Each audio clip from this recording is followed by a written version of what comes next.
Hi, this is Peter Woolfolk. First, thank you so very much for being a listener to the Public Relations Review podcast. I would really appreciate your leaving a review of the podcast. Let me know what you think. To make it easy, you can go directly to the podcast website, and that is publicrelationsreviewpodcast.com. There, you can go directly to the review page to leave your review. So let me know what you think of the podcast. And again, thank you so very, very much for being a listener. Welcome to the multiple award-winning Public Relations Review podcast, ranked by Apple among the top 1% of podcasts worldwide. Each episode features distinguished American and international guests who explore a wide range of public relations topics, including AI, digital trends, crisis communications, storytelling, media relations, and more. Our conversations bring together seasoned professionals, business leaders, authors, academics, and government officials and others to share their insights and expertise. Now, here is your host and producer, Peter Woolfolk. Hello again and welcome to the Public Relations Review podcast. Now, question to my audience. Have you made pitches to the media lately? How much success have you had with your pitches? Well, don't feel alone. Many PR professionals have suffered from their failed media pitch attempts. But you're in luck. My guest today is coming to your rescue. As a former journalist turned book publicist, she has an advantage. She does not just think like the media. After spending years on the receiving end of pitches, she knows what grabs a journalist's attention, and she's going to share that with you today. Now, as president and co-founder of Pacific Court, Courtney Jason helps authors and publishers bridge the gap between publicity and editorial storytelling. And she joins me today from Brooklyn, New York. Courtney, welcome to the podcast. Thanks so much for having me today, Peter. I'm excited to talk about all things PR and media relations. Well, thank you so much. And I'm certainly looking forward to it. There's no question about that. Now, my first question to you is, how long were you a journalist and on the receiving end of the numerous pitches, and then what caused you to shift to becoming a book publicist? Yeah, that's a great question. I started my career in 2007, moving to New York from California, and I worked for a couple different magazines as a writer and editor for 3 to 4 years. Around that time, the magazine was having layoffs, and even a couple years after that, it folded, unfortunately. So that was my time, on staff, as a journalist, receiving pitches, pitching to my editor for, what the content would be in the magazine every single month. After, those 4 years, then I freelanced for a year. So that was me using those editorial connections that I had made over those 4 years, pitching to, Men's Health. I was pitching to Cosmo, pitching to very well-known traditional print magazines for long lead, long storytelling, long format, journalistic writing, magazine writing. So I did that for about a year. During that time, I also wrote my first book for an independent publisher named Ulysses Press. And when my book was coming out, they had an opening in their PR department and offered me the job. So the PR opportunity sort of came to me, but the VP of the company at the time said, you worked in New York, you understand media. I think you're going to be able to understand what PR looks like just being on the other side of it. And here we are, 16 years later, and I have my own PR company. I still work with that independent publisher, Ulysses Press. They're one of my longtime clients since I launched my company. But with that, I still continue to freelance write. So I'm still writing for, now I write pretty on a regular basis, at least an article or 2 articles a month for my hometown magazine in Northern California. Mm-hmm. Well, let's start with the very, very first basic question. Why do most media pitches fail, and how to write one that actually does get a response? The main reason is because they're not tailored. You really do have to go to the outlet and find the person that has written on this subject or has written something similar. I'm constantly, researching the actual news site that I'm looking for. I'm constantly using Google Alerts just to tell me, I'm working on a book right now that's about relationships. So I just have a daily Google alert set up for dating and relationships. So I'm seeing constantly who those journalists are that are writing about that topic on almost a daily basis, so that way I can craft my pitch to be exactly tailored to what they're writing about within the world of dating and romance and relationships. So it's really taking that extra step. You can, some people, there's certainly times where you may want to, go broader with a pitch or just sort of see what interest you can get. And there's, time and place for that. But when you're doing that for every single campaign, that's when you're not going to get the responses that you want. So sort of in a nutshell, what you're saying here is that if you want to pitch to a particular writer or reporter, you need to maybe do a little bit of homework on what it is they write about. Just some, yes, absolutely. That makes a lot of sense to me, and certainly understandable, because if I'm doing research on or write about let's say the rocket launch today, and you come along and say you want to talk to me about a new device you have for your computer, those two things won't go together. Correct. And people's beats can be very broad, even in sort of media databases that are used in the PR industry, Cision, Muck Rack, there's a few different ones out there. They have journalists that might just say health and wellness. Okay, but what are they actually covering within health and wellness? If I have a health book, a fitness book, I need to be very specific. And, there's sort of beats that are listed in those media outlets are very, very broad. I have, a dear friend. She is a journalist and she covers the Mets. She gets very, yes, she covers sports, but she only writes about the New York Mets. The amount of pitches or the times that she'll text me saying, like, I got this pitch that's nowhere near related to the Mets. That's all she covers. So it's the fact that there's some publicists that'll come to her just not even knowing that all she writes about is one specific team. She's not writing about baseball in general. She is dedicated to one team. So it's making sure that you're paying attention to when people have very, very specific beats or, writing direction. Well, I mean, that makes perfect sense.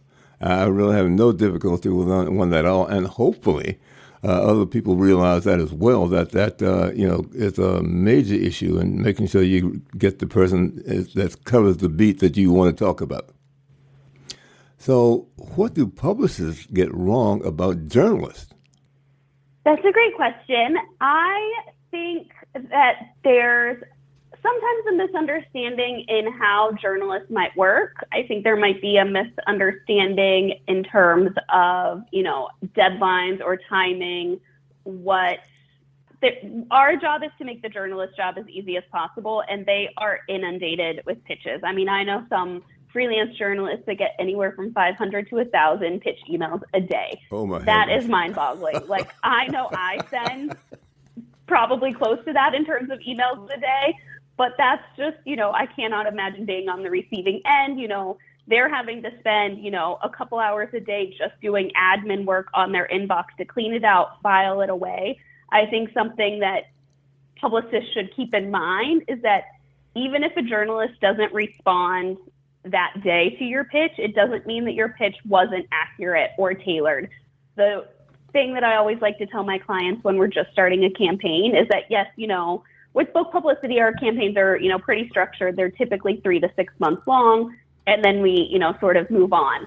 That said, with nearly every campaign that I run, I'm getting responses to my pitches 6 months to a year after the fact from one of those key media, that top tier A-list media that we are going after. Because why? One, I know my pitch was written well. Two, I know I was targeting the right person. It all just came down to timing. It came down to when that journalist was going to be able to write about this topic. They don't need to tell me, yes, I filed this way. That's a waste of their time. I sort of need to trust that if my pitch was written well, it was targeted, they're going to save it until they need to use that book or that expert. And I just sort of have to play the waiting game. And that's, sort of the cliche. I remember hearing this a lot in college as well from my professors when I was, trying to get that first job. No news is good news. When it's not a direct no, it could be a yes down the line. And that's, I was telling a client that this week when we were booking national TV, like, we haven't heard a no yet, so it could still be a yes. And it turns out it's a yes, and she'll be flying to New York next week for a national TV show. So it's just one of those things where, it's just sometimes you just have the patience and waiting. is what we have to remind ourselves. Things can't always be as urgent as we want them to be. What I'm getting out of this is because you said so many journalists are pitching. Those pitches can come, I would imagine, by email, by letter, or by telephone calls. Is there some unique way? I don't know. Maybe you can have a special delivery to a journalist so that they'll pay attention to yours sooner than maybe working their way through 50, 60, 70 emails. Does that help if, in fact, you target the right journalist with the right bit of information that they cover? I think that's where it all comes down to what is your email subject line. It needs to be the story. It needs to give them as much of the information that they can understand what the email is. How is it answering the questions? Is it telling them that they have an expert on XYZ topics? Is it telling them that they have, is it giving them a new story idea that they can pitch to their editor based on their beat?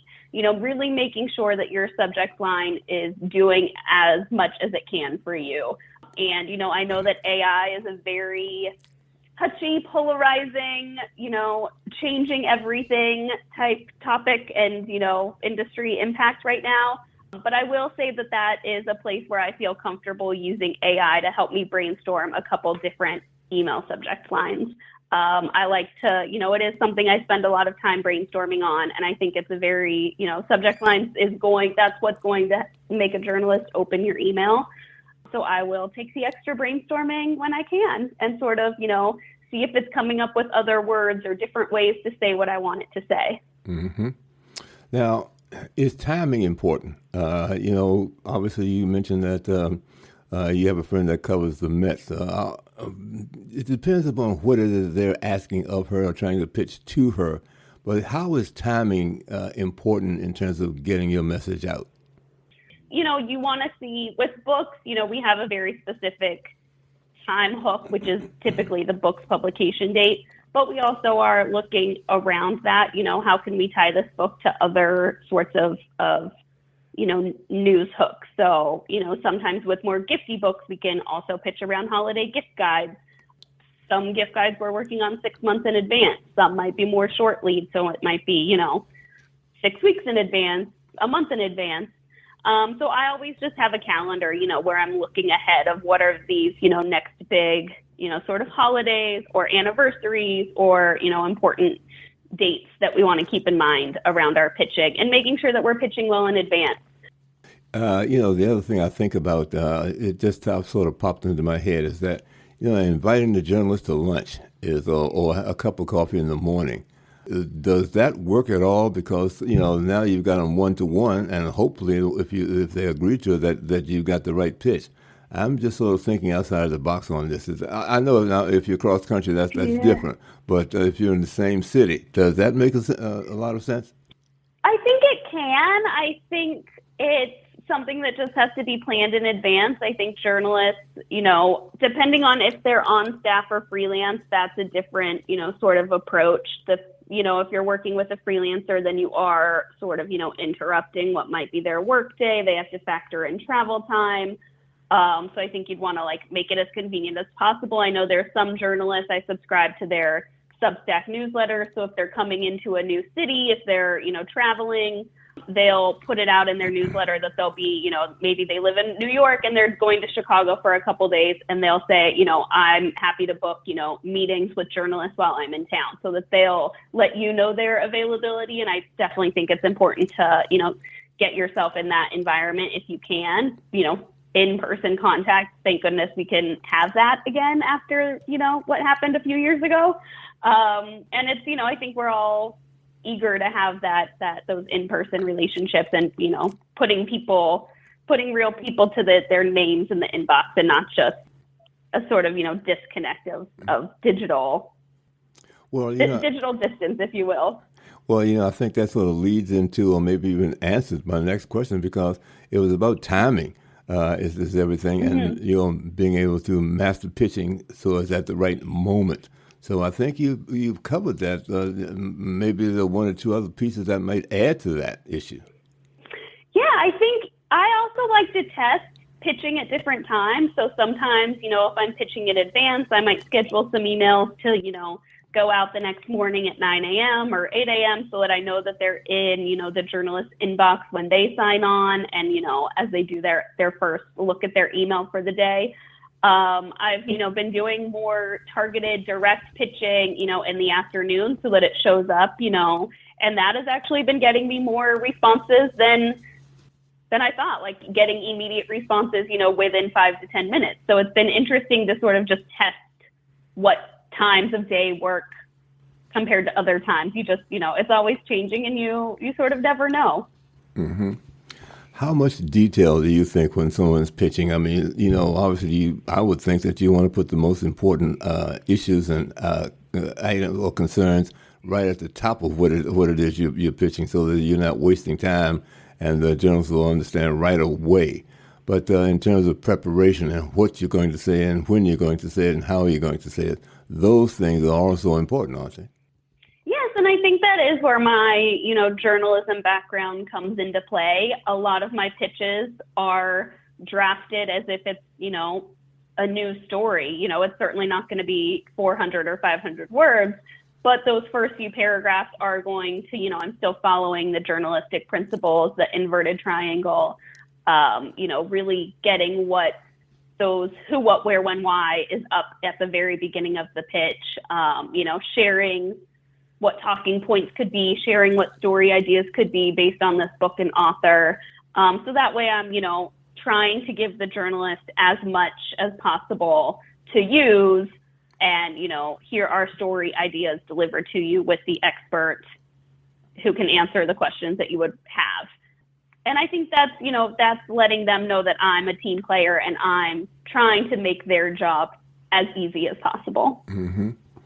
Now, as information coming to journalists, I would imagine the first thing that they're interested in as they read it is, what it is you're saying to them and making sure that, it's directly related to what it is that they cover, because maybe some people overlook that.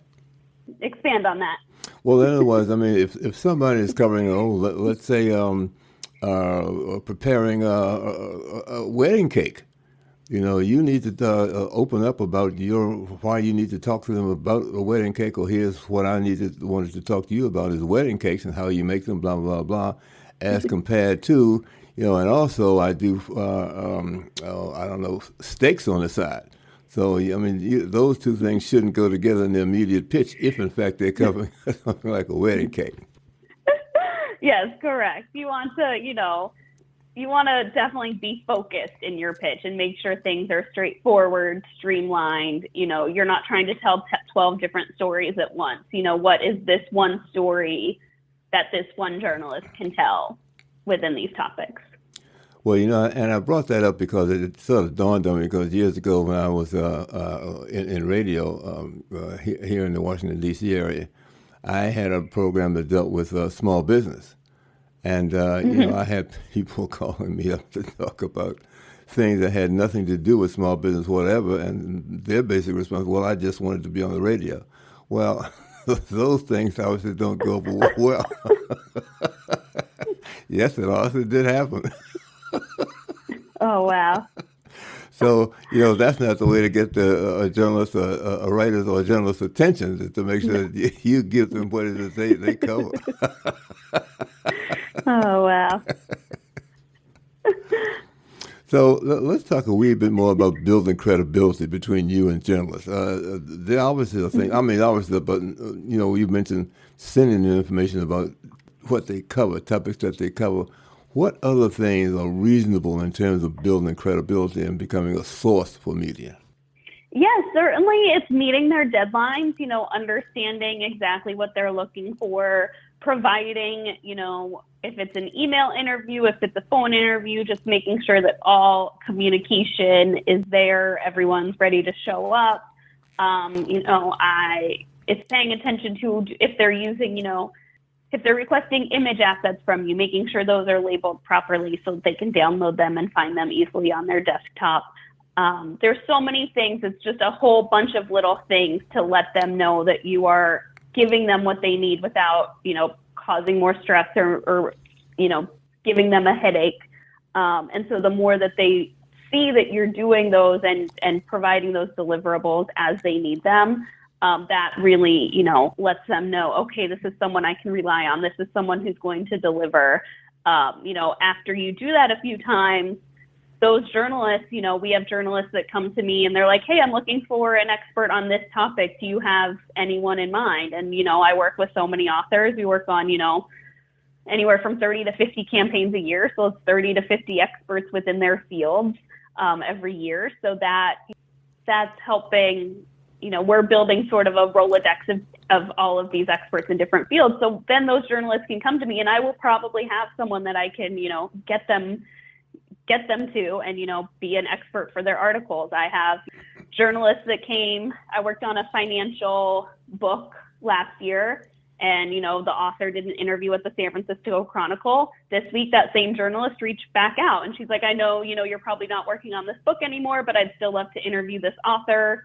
Is she available? And it's like, great, this is a year later, but we're still working with that journalist. We're going to get another PR hit for that author, even though it's a year later, but it was still building that relationship both on the PR side, but, having that author show up and deliver and be a good source, has now built this relationship. Well, it's interesting now because you just mentioned book publicity. Why is it that in some cases traditional tactics are not enough when you're dealing with book publicity? Correct. I think just that media is changing. What is considered traditional media doesn't necessarily sell books the way it used to. Podcasts, with most book tours, we're going to try to set up a podcast tour, making sure that the author is booked on, a handful of shows that align with their genre and topic. There is truly a podcast for everything. So, that is a great avenue. I think it's especially helpful for authors that might be a little more green when it comes to, being media ready. So I think podcasts are a great way to even just practice your messaging. There's, it's not live. It gives you a chance to figure out your messaging, practice answering questions about your book, about your expertise, and it's long form. So you're not rushed to try to cram all of that information into, a 3 to 4 minute radio or TV segment. You have 30, 40 minutes to really get through a more detailed topic, talk about it in longer form. And then Substack newsletters, that's a whole new area that's really become, more mainstream in the last, year or two. So we're also researching Substack pretty regularly. There's different rankings to see, which newsletters are trending based on different topics. So there's just a whole variety of new media that has very dedicated audiences, and those are the people that are going to be active consumers as well. Mm-hmm. Well, Courtney, we've covered a lot about dealing with publishers and reporters from a publicity angle. Are there any other issues you think that we need to cover on that particular topic? I think it's knowing that it's like, very much a symbiotic relationship. We rely on each other. There's certainly as publicists, we do have to protect journalism in a sense and make sure that it's still there and still reporting the news and that people still, pay attention to it. I do think there's, so many publicists per journalist. So it's keeping in mind that ratio of how we outnumber, active journalists in this country. But yeah, I mean, it's a beautiful relationship when it works really well. And when you can, get that beautiful, national, incredible investigative piece or whatever, when you're getting those really great PR hits, I think it's such a thrill for everyone involved. Well, Courtney, let me say this. You certainly did bring us some information that we can use, and I'm sure my listeners are going to appreciate a lot of the information that you brought to them today. So I want to certainly say thank you. My guest today has been Courtney Jason. She is the president and co-founder of Pacific in Court, and obviously she's doing exceptionally well because she's brought us some exciting information. So if you need some information or help with your linkage to the publishers and others, give Courtney a call. Pacific in Court is in Brooklyn, New York. And Courtney, let me say thank you for becoming a guest and joining us today on the Public Relations Review podcast. Thank you so much for having me, Peter. This was such a fun conversation. Well, thank you for joining us. And to my listeners, we certainly hope you've appreciated this information and look for the next edition of the Public Relations Review Podcast. Thank you for joining us on the Public Relations Review Podcast. We invite you to share this episode with your friends and colleagues, and we greatly appreciate your reviews and feedback, which help us improve and grow. The Public Relations Review Podcast is produced by Peter Woolfolk in the Washington, D.C. suburb of Silver Spring, Maryland. Thank you for listening, and please share this podcast with your colleagues. Hello, this is Peter Woolfolk. First, let me say thank you so much for being a listener. Now, I want to alert you to our shiny new podcast website located at podpage.com. However, you can go directly to the podcast site located at publicrelationsreviewpodcast.com. There, you can contact me through email. You can leave a voice message. You can leave a review. You can read an episode blog and frequently learn about the podcast guests. You might also want to suggest podcast topic ideas or even suggest a guest. You can also let me know if you would like to receive our podcast listener logo that you can post on your social media. So I look forward to hearing from you about our new podcast website. Thank you so much for listening to the Public Relations Review Podcast, and have a great day.